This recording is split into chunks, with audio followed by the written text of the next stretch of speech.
This question is very very important for class 10 and talking about this question, ये बहुत बार आया हुआ है। हर साल मोस्टली चांसेस होते हैं कि साइंस में क्वेश्चन जरूर ही आ जाए। That question is Ohm's law.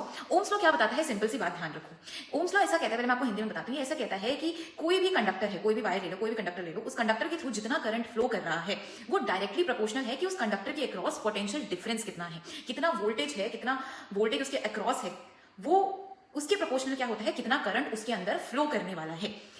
और इसमें कंडीशंस क्या होनी चाहिए कि जो लेंथ है क्रॉस द कंडक्टर वो कांस्टेंट होना चाहिए, area of cross section of the conductor वो कांस्टेंट होना चाहिए, और जो मटेरियल है वो सेम होना चाहिए।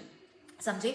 तो ये कंडीशंस आपको लिखनी है। तो सिंपल मैं क्या ऐसे लिखूंगी कि मैंने ले लिया potential difference is V and current is I। So V is what it is directly proportional to I, क्योंकि जितना आपने करंट बढ़ा, जितना पोटेंशियल डिफरेंस बढ़ाओगे करंट बढ़ेगा एंड वाइस वर्सा।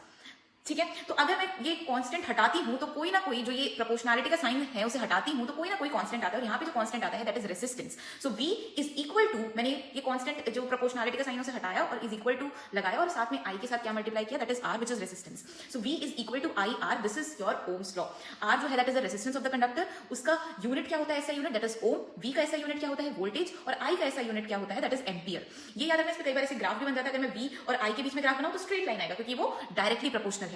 और क्वेश्चंस कैसे करने हैं, ये तीन फॉर्मूला, इसी से ही फॉर्मूला डिराइव कर लो, that is V is equal to I R। फिर अगर आपको जो जो दिया, मान लो आपको वोल्टेज दिया, वोल्टेज निकालने के लिए बोला, पोटेंशियल डिफरेंस, और I और R दिया, वो पुट करो और V निकालो।